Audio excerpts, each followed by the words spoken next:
안녕하세요.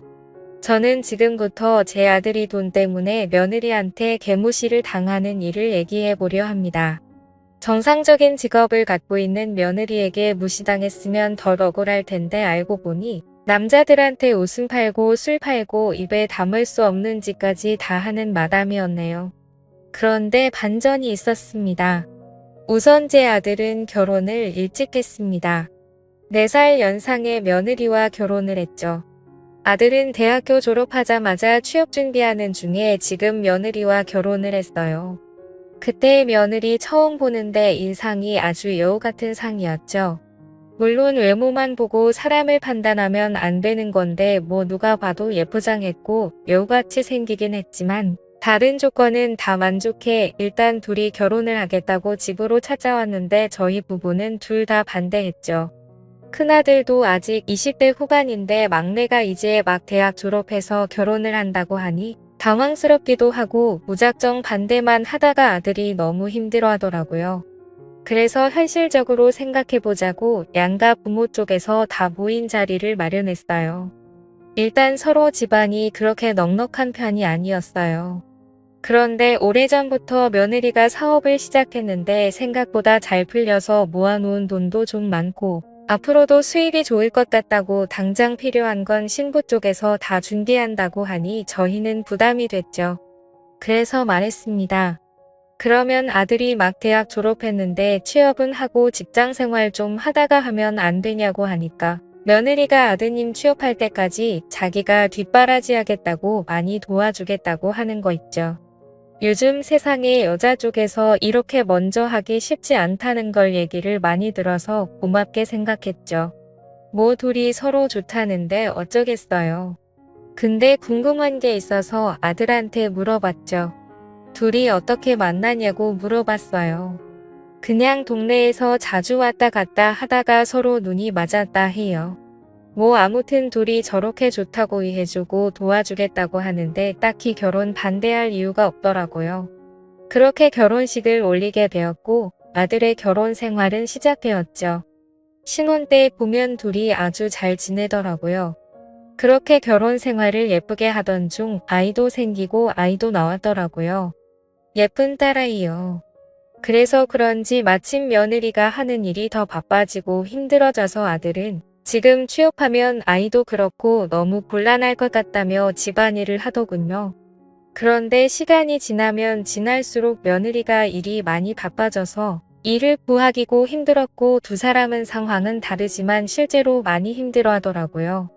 아들은 취업이 안 돼서 힘들어하고 며느리는 일이 많이 바빠져서 힘들어하고 그래서 제가 일주일에 2번 정도 아들 집에 가서 집안일을 도와줬어요. 빨래도 하고 밑반찬도 만들어 놓고 애기도 봐주고 말이죠. 아이가 커가면서 며느리 사업도 크게 번창했는지 강남으로 이사까지 가더라고요. 그렇게 생활하던 중 어느 날 저희 첫째 아들이 엄청 놀라며 저한테 찾아왔더라고요. 아들은 대기업에서 다니거든요. 거기서 지원해준 아파트에서 회사 사람들이랑 같이 사는데 아무래도 회사 사람들이랑 지내면 술을 자주 마시게 되는 건 어쩔 수 없다고 생각했는데 저한테 술 먹다가 찍은 사진이 있는데 라며 말끝을 흐리면서 뭐라고 하는 거예요. 그래서 뭔가 하고 봤더니 그 사진 속에 며느리가 있는 거예요. 처음에 못 알아볼 뻔했는데 자세히 보니 확실히 맞더라고요. 그래서 여기가 어디냐고 물어보니 무슨 유명한 바라고 했어요. 근데 일반 바가 아니고 이상한 짓도 가능한 곳이라고 말을 하더군요. 아니 그걸 내가 어떻게 아냐고 물어보니까 회사 사람들이 그런 곳이라고 알려줬다고 하더라고요. 순간 며느리도 며느리지만 내 아들이 이런데 들락날락하고 다니나 걱정이 되었습니다. 생각을 해봤죠. 하긴 며느리가 사업을 한다고 했지 정확히 무슨 사업인지 몰랐어요. 그냥 돈은 잘 벌기만 하면 그거면 됐다고 생각한 제가 어리석었을까요? 그래서 저는 며느리를 따로 불러서 얘기를 나누게 되었어요. 혹시 이 사진이 너가 맞니? 사업한다는 게 이런 일을 하는 거였니? 라고 말을 하자마자 며느리는 그냥 한없이 펑펑 울기만 하더군요. 저는 너무 당황했죠. 왜 우는 건지 우리 가족을 속여서 미안함에 우는 건가 싶었죠. 근데 본인은 술집에서 일하는 것도 맞고 이전에 나쁘게 살았던 것도 다 사실이라고. 그치만 결혼하고 나서는 단 한 번도 이상한 짓 하거나 양심에 찔리는 일은 하지 않았다는 거예요. 너무 죄송하고 죄송하다며 울기만 하는 거예요. 뭐가 죄송하냐고 이유나 좀 말해달라고 하니까 충격적인 소리를 들었죠. 이걸 믿어야 하나 말아야 하나. 애초에 결혼은 제 아들놈의 협박으로 인해서 성사된 결혼이라고 했습니다. 연애 때부터 이미 제 아들은 며느리가 이상한 일을 하는 걸 알고 교제하고 있었고, 며느리는 더 이상 안 될 것 같아서 헤어지자고 하는데, 아들놈이 우리 헤어지면 장인 장모 찾아가서 이런 일을 하고 있다고 전부 말한다고 협박을 했대요. 저는 너무 충격적이었습니다. 세상 다른 사람은 몰라도 제 아들이 그런 짓을 할 줄은 꿈에도 생각 못했죠. 내가 배 아파 낳은 자식이 맞는 건지 세상이 너무 허망해지더라고요. 내가 자식 교육을 이렇게 시켰나? 어떻게 저런 걸로 협박을 해서 결혼을 할 수 있는 거지? 근데 이렇게까지 협박해서 결혼을 하는 이유가 있었을까 생각이 들어서 그 이유를 물어보았고, 그 얘기도 며느리한테 들었어요. 대학교 4년 생활 중 이미 1학년만 다니고 중퇴했더라고요. 아들은 애초에 취업할 생각도 없고 며느리 등골만 빼먹을 생각만 하고 있었던 거예요. 여태 둘이 지내왔던 순간들이 너무 가시밭길인 것 같았고 안타까워져 며느리가 너무 안쓰러웠어요. 협박당했을 때 얼마나 힘들었을까. 혹시 아들이 너한테 협박한다고 했을 때 영상이랑 뭐 녹음해 놓은 거 있니? 물었죠. 그러자 남편한테 다 있다고 하더라고요. 예전에 협박 내용은 남편한테 다 있고 결혼하고 나서는 일주일에 한 번씩 교체하는 녹음기 비싼 거 하나 사서 집에 설치를 해줬다는 겁니다. 나중에 혹시나 증거 없이 피해만 볼까 봐서 아무튼 그래서 그 다음 날 아들을 찾아갔습니다. 너 당장 가지고 있는 동영상이랑 사진 싹 다 지우라고 말했죠. 아들은 당황했는지 엄마 무슨 소리야 하면 물어보는데 어제 들은 자초지종을 다 설명했죠. 그러자 아들은 여태 제가 알지 못했던 모습을 보여주더군요. 누가 그딴 소리를 하냐고 와이프가 그랬냐고. 와이프 지금 어딨냐고 전화하는 거예요. 그래서 진정시키고 그게 사실인지 아닌지만 말하라고 했죠. 근데 다 사실이랍니다. 아니 애초에 죄책감이 미안한 마음이 하나도 없는 듯 혼자 흥분해서 열이 받아 있더군요. 그래서 이 사실을 남편한테 알려야겠다고 생각했어요. 아무리 내 자식이라도 이런 협박으로 결혼을 했다는 건 참을 수 없었죠. 남편한테 얘기를 하니까 남편은 아들의 행동보다 며느리가 이상한 짓 하는 술집 여자라는 거에 눈이 돌아서는 며느리부터 찾았죠. 아무리 지 자식이라도 감쌀 걸 감싸야지. 물론 새아기가 우리한테 거짓말하고 직업을 사업가라고 속인 건 잘못된 거지만 그걸 속인 이유가 우리 아들의 협박 때문에 그렇게 어쩔 수 없이 속인 건데 그걸 이해 못하고 남편은 당장 며느리 어딨냐고 찾고 있네요. 남편은 그날 집에 들어오지 않았고 아들도 연락이 되지 않았죠.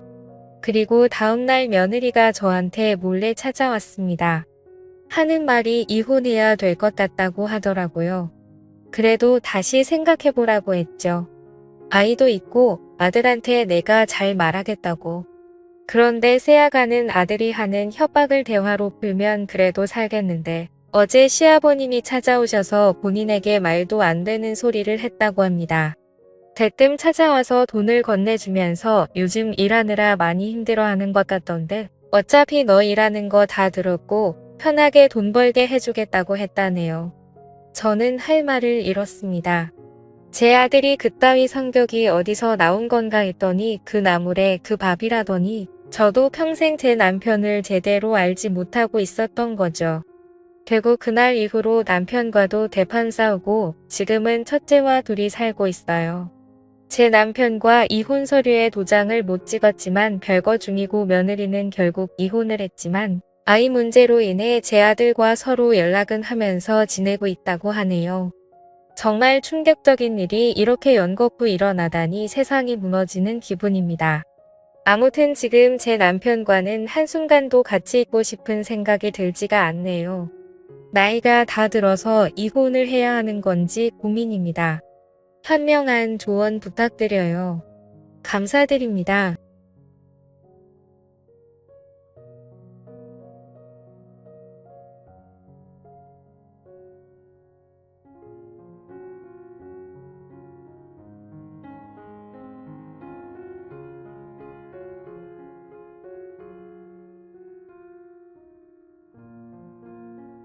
안녕하세요. 정말 글을 쓰려고 하니 한숨부터 나오네요. 어디서부터 써야 할지 화가 나서 술도 한잔하고 울고 어디서 말도 못하겠고 여기다 술김에 주저리 써서 사연 보내봅니다. 정말 드라마 같은 일이 저희 시댁에 생겼습니다. 제가 결혼을 하고 얼마 있다가 벌어진 일입니다. 쉽게 요약해서 말하자면 시어버님이 밖에서 아이를 낳았습니다. 당연히 집이 발칵 뒤집혔죠. 저는 남부끄러워서 친정에는 아무 말 안 했고요. 그 아이는 잘 자랐습니다. 조금 더 얘기하자면 그 아이는 시댁에서 키우기로 했고 애 엄마는 아이를 낳자마자 거의 도망가다시피 했고 나중에 알게 된 사실인데 시어머니가 5천만 원인가 해줬답니다.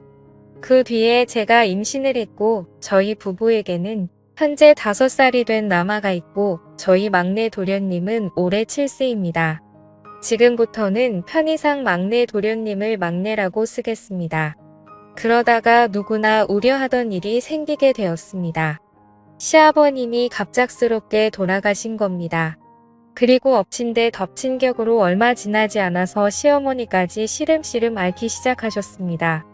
이제부터는 여기에다 안 써도 다들 짐작하시겠지만 전쟁 같았습니다. 결국 어쩔 수 없이 7세 막내를 저희 부부가 키우기로 했습니다.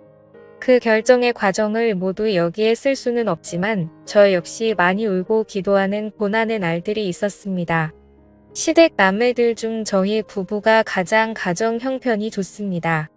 제가 친정에서 물려받은 재산이 조금 있어 저희는 다른 가족에 비해 부유한 편이라서 저희가 맡기로 한 겁니다. 물론 저희 친정 부모님도 난리가 아니었죠. 그런 힘들었던 과정은 여기에 다 쓰지 않겠습니다. 저희 집에는 아들 태어나서부터 지금까지 매주 베이비시터 이모와 같이 살고 있습니다. 이모님께 돈을 좀 더 주고 막내 도련님도 같이 봐주고 있었죠. 이모는 오후 일하시고 주말은 쉬시고 저와 제 남편이 아이들을 돌봅니다. 그리고 2주에 한 번 정도 주말에 친정 부모님이 저희 집에 오셔서 아들을 돌봐주시기도 하고요. 처음에는 친정 부모님도 정색을 하시더니 지금은 막내 도련님도 손주처럼 잘 대해주십니다. 사실 이 드라마 같은 일 때문에 남편과 몇 번 말다툼이 있었습니다. 제가 아이를 낳고 얼마 있다가 시어머니께 막내가 썼던 물건들을 잔뜩 얻어왔습니다. 같은 남자아이고 그래서 별 생각 없이 받아왔고 애야 워낙 빨리 자라니까 그냥 막내 것 말고도 다른 친구들 것도 좀 얻어왔습니다. 그랬더니 세상에 남편이 시어머니께 얻어온 막내 옷이니 뭐니 당장 내다 버리라고 소리를 지르고 버럭대서 한 번 크게 다뤘네요. 그리고 작년 하반기부터 막내 도련님과 저희 가족이 같이 살게 되었습니다. 막내가 예절도 바르고 의젓합니다. 그 어린 게 저에게도 꼬박꼬박 형수님 형수님하고 제 남편에게는 큰형님 큰형님 그러면서 존대도 쓰고 제 아들도 마치 형처럼 살갑게 챙기기도 합니다. 큰 말썽 없이 잘 지내고 있습니다. 물론 아직 아기니까 가끔은 저한테 혼나기도 하고 뭐 평범한 어린아이입니다. 중간중간에 자꾸 눈치 보는 게 있어 사실 보고 있으면 마음이 짠하기도 하고 뭐 저는 그렇습니다. 작년에는 막내 유치원 문제로 한 번 저희 부부가 엄청 크게 다뤘습니다. 그때 당시에 막내 영어 유치원을 보내려고 했습니다. 저는 이왕 이렇게 된 게 잘 키우고 싶은 마음이었죠. 그랬더니 남편이 아직 우리 애도 영어 유치원을 못 보내는데 저 아이를 왜 영어 유치원을 보내냐고 너무 성질을 내더라고요. 그래서 제가 아직 우리 애는 어리니까 영어 유치원 안 보내는 거고 우리 애도 7살 되면 영어 유치원 보낼 거라고 그러면서 크게 또 다투었네요. 결국엔 지금은 영어 유치원 잘 다니고 있습니다. 이모가 그러는데 평소에는 막내가 제 아들을 그 어린 게 조카라고 엄청 챙긴다고 하더라고요. 사실 제 아들도 막내를 좋아합니다. 아직 천지분간 못하는 제 아들은 막내에게 삼촌이라고 했다가 형아라고 했다가 뭐 그러면서 엄청 졸졸 쫓아다닙니다. 문제는 제 남편입니다. 평소에도 사실 둘을 차별하는 게 느껴집니다. 물론 제가 그러지 말라고 남편한테 주의를 주긴 합니다. 그러다가 오늘 또 크게 싸웠네요.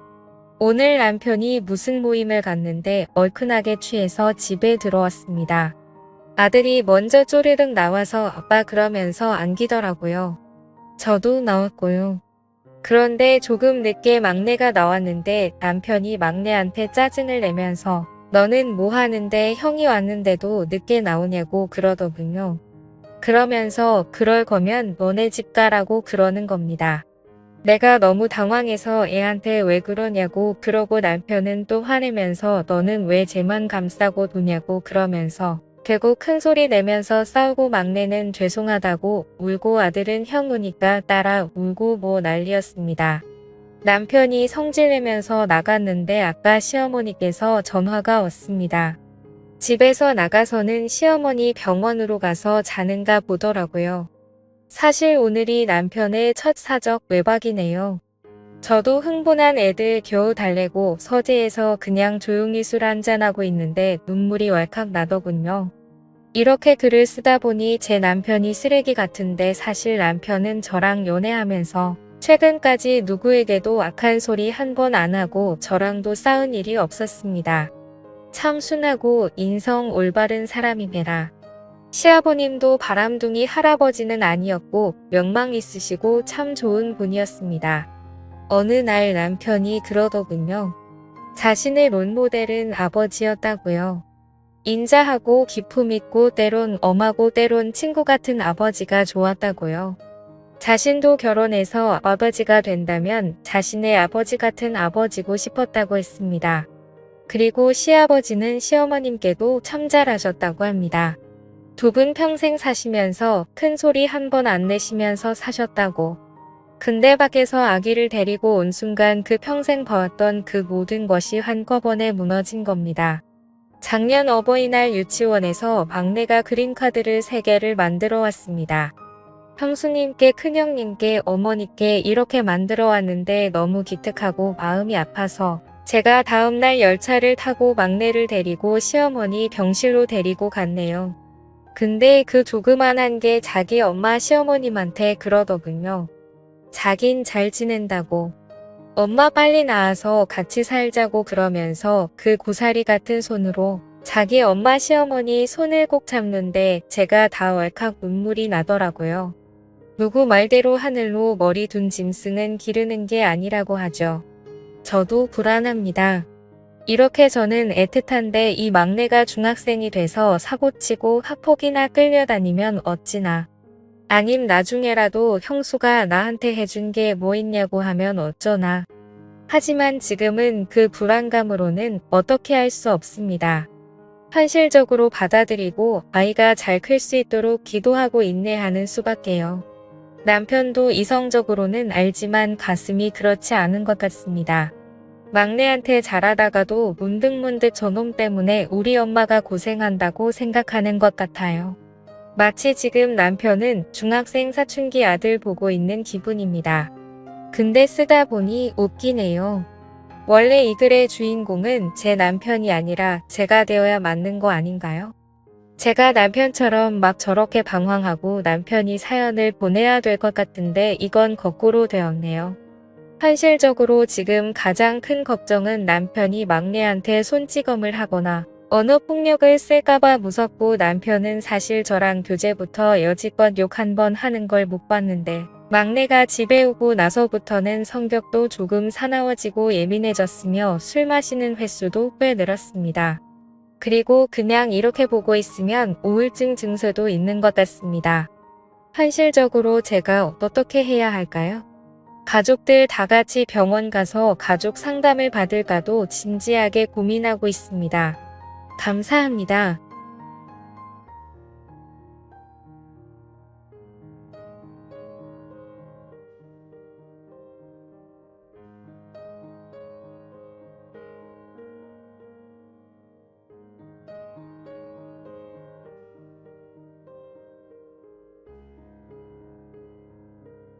안녕하세요. 직장인으로 생활하면서 가장 고민이었던 게 내 집 마련입니다. 돈을 모아서 집을 매매하자니 너무 큰 금액이 필요하고 어떻게 하면 적당한 가격에 번듯한 아파트에 들어가서 살 수 있을까 오랫동안 고민했습니다. 결국에는 임대 아파트밖에 방법이 없었는데 그나마 저렴한 값으로 거의 10년 가까이 살 수 있었으니까 합리적이라고 생각해서 임대 아파트로 선택을 했습니다. 완전히 마음에 든다고 하기에는 뭔가 부족하긴 하지만 신나게 가구도 다 맞추고 그때부터 8년간 임대 아파트 생활이 시작됐죠. 임대 아파트라서 그런지 시세 차익을 노리거나 브랜드 아파트에 사는 것처럼 자부심이 느껴지지는 않았지만 그래도 나름대로 집 걱정 없이 참 오랫동안 안정적인 마음으로 살 수 있었습니다. 이렇게 살다가 이제야 좀 더 좋은 곳에 전세로 이사를 했습니다. 오랜만에 새로운 가구들도 사고 비록 전세이긴 하지만 이렇게 깔끔한 곳으로 들어오게 되니까 기분이 정말 새롭더군요. 새로운 집으로 이사 간다는 설렘은 어릴 때나 어른이 됐을 때나 다를 게 없습니다. 늘 행복한 두근거림이죠. 하지만 이사 간 이후에 정말 말도 안 되는 실수를 해버리고 말았는데 그 때문에 생겼던 일에 대해서 좀 말씀을 드릴까 합니다. 실수를 하긴 했지만 그 덕분에 지금은 정말 행복한 경험을 마음껏 누리고 살고 있긴 합니다만 세상 살면서 이런 경험을 누구나 할 수 있는 건 아닌 것 같아서 이렇게 사연을 보내보네요. 아무래도 8년간 같은 곳에서 살다 보니까 엘리베이터를 탈 때도 계속 제가 살았던 6층을 누르고 납니다. 지금은 집이 11층인데 6층 601호에 너무 적응되어 버린 것이었죠. 그래서 6층을 눌러놓고 내려서 601호로 걸어가다가 화들짝 놀라서 다시 엘리베이터에 타고 납니다. 엘리베이터 탈 때마다 이런 실수를 많이 하니까 어느 순간부터는 엘리베이터 탈 때에도 정신을 바짝 차리고 타는 습관이 생겼어요. 조금만 멍하게 있으면 본능적으로 6층을 눌러서 내려버리니까 말이죠. 실제로 염려했던 일이 일어난 적이 있었는데 한 번은 퇴근하고 친구들과 한잔하고 약간 술에 취해서 집에 가는 길에 아무 생각 없이 엘리베이터를 닫고 저희 집 문 앞에서 비밀번호를 누르는데 문이 안 열리더라고요.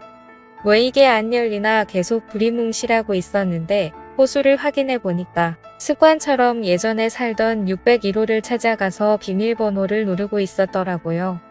제대로 실수를 했다면서 스스로를 자책하고 돌아가려고 발걸음을 옮기려던 찰나에 갑자기 601호의 문이 열리더라고요. 안에는 한 아주머니가 살고 계셨는데 제가 너무 정신이 없어서 집을 잘못 찾았다고 사과를 드렸습니다. 이사 온 지 얼마 안 돼서 아직까지 적응이 안 됐다면서 얼거머리니까 괜찮다면서 오히려 반갑게 인사를 해주시더군요. 원래 이사하면 그런 거에 적응하는 게 오래 걸린다면서 같은 아파트 주민이니까 종종 뵙자고 하면서 아주머니께서는 들어가셨습니다. 문이 닫히고 저는 얼굴이 화끈거리고 부끄러워서 술이 다 깨버리더군요. 그래서 편의점으로 가서 맥주나 몇 캔 더 사와서 방에서 마시다가 잠에 들었습니다. 다음 날부터는 정신 똑바로 차리고 다니자고 생각을 했고 이후에도 층수를 잘못 누르기는 했지만 금방 정신 차리고 저희 집을 잘 찾아가고는 했습니다. 근데 역시나 사람이 술을 많이 마시니까 판단이 흐려지더라고요. 회사에서 어마어마한 금액의 수주를 한 건 따는 게 있는데 그게 저희 팀에서 이뤄낸 거라서 상무님이 카드를 주셨거든요. 보통 상무님이 이렇게 카드를 주시면 그날은 최소 100만 원은 써야 하는 날입니다. 좀 눈치 안 보고 쓴다고 생각하면 200만 원을 넘게 결제해도 아무런 문제가 되지 않는 무적의 카드거든요. 우리 팀은 그날 저녁에 소고기부터 시작해서 일식 요리까지 아주 정신없이 제대로 즐겼습니다. 그동안 일하느라 힘들었는데 소고기에 양주까지 한잔하니 그동안 힘들었던 게 싹 풀리더라고요. 게다가 고급 참치 요리까지 곁들여서 비싼 술을 마시니까 이 맛에 회사 다니는구나 싶었습니다. 3차로 노래방을 가서 신나게 노래를 부르면서 맥주도 한 잔씩 했는데 매일 야근을 하면서 지친 몸을 이끌고 술을 마셔서 그런지 술이 평소보다 빨리 취하긴 하더라고요. 내일이 주말이라 다들 아침까지 달리자고 난리였지만 더 이상 술을 마셨다가는 큰일 날 것 같아서 도저히 못 놓겠다고 얘기를 하고 빠져나왔습니다. 집으로 돌아가는 길에 어찌나 속에서 무언가 부글부글 끓던지 전봇대를 부여잡고 한참 동안이나 씨름을 하기도 했죠. 뿌듯하기도 하고 회사 다니는 게 참 힘들다고 느껴지기도 하고 참 여러 가지 생각이 나더라고요. 인생 사는 게 참 쉽지 않다.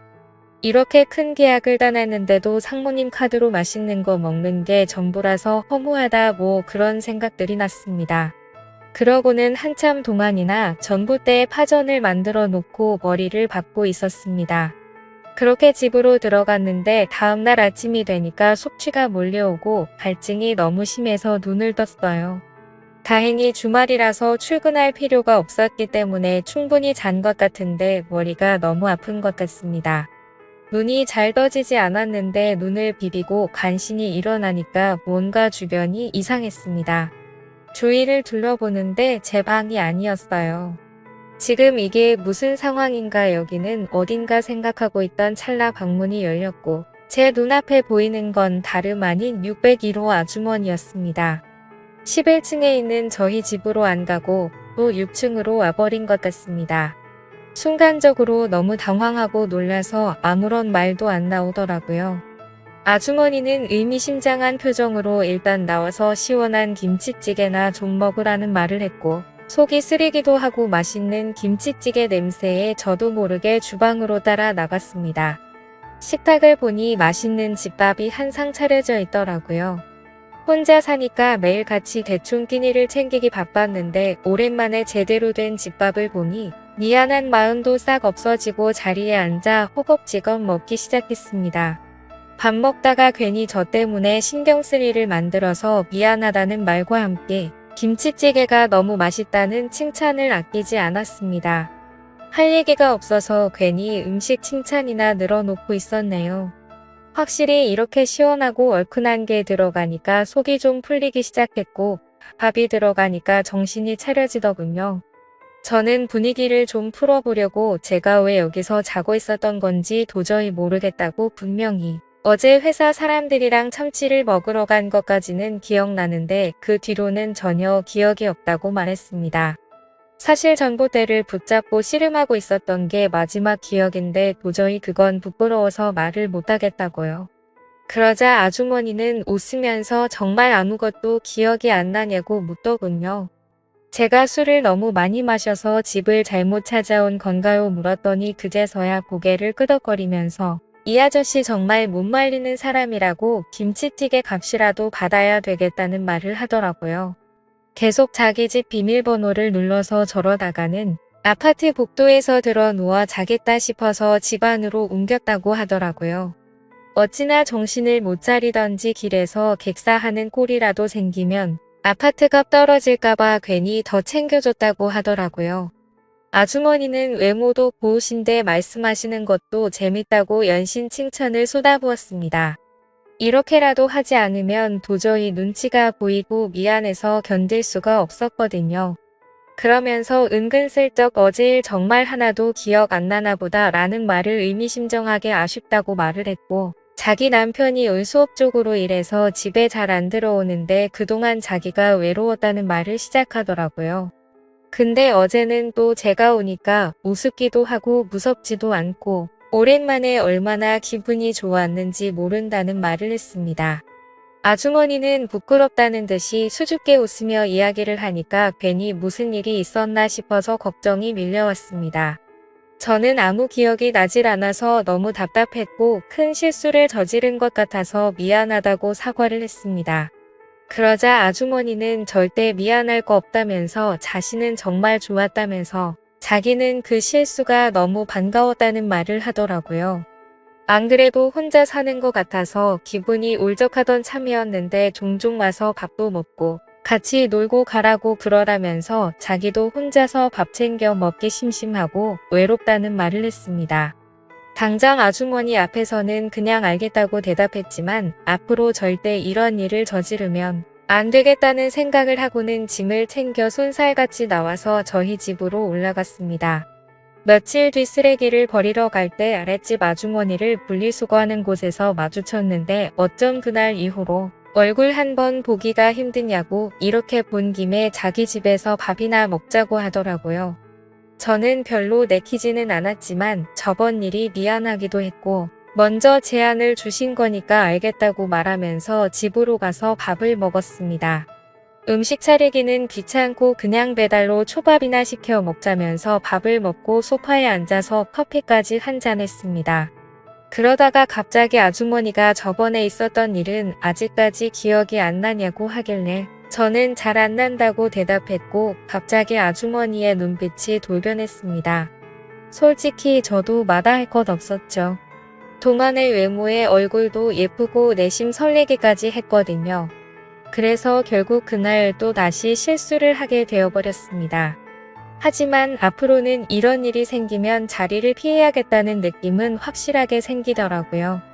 괜히 이렇게 한 두 번 아주머니랑 사고치기 시작하면 나중에는 계속 이런 일이 벌어질 것 같다는 느낌이었거든요. 하지만 제 생각과는 다르게 그 뒤로도 아주머니가 초대해서 갈비찜도 먹고 된장찌개도 먹고 행복한 시간을 보내고 그랬습니다. 하지만 엄연하게 이 아주머니는 남편이 있는 상황이었고 선을 좀 그어야겠다는 생각도 계속해서 들더라고요. 계속 이런 만남을 유지할 수는 없는 노릇이고 저도 적당히 맞춰주다가 저도 어여쁜 여자를 만나서 정상적인 만남을 가져야 하니까 조금씩 거리를 둘 생각입니다. 제 판단이 현명한 거겠죠? 오늘 준비한 사연은 여기까지입니다. 이야기 재밌게 들으셨다면 좋아요 한 번씩 부탁드리고요. 오늘도 좋은 하루 되세요.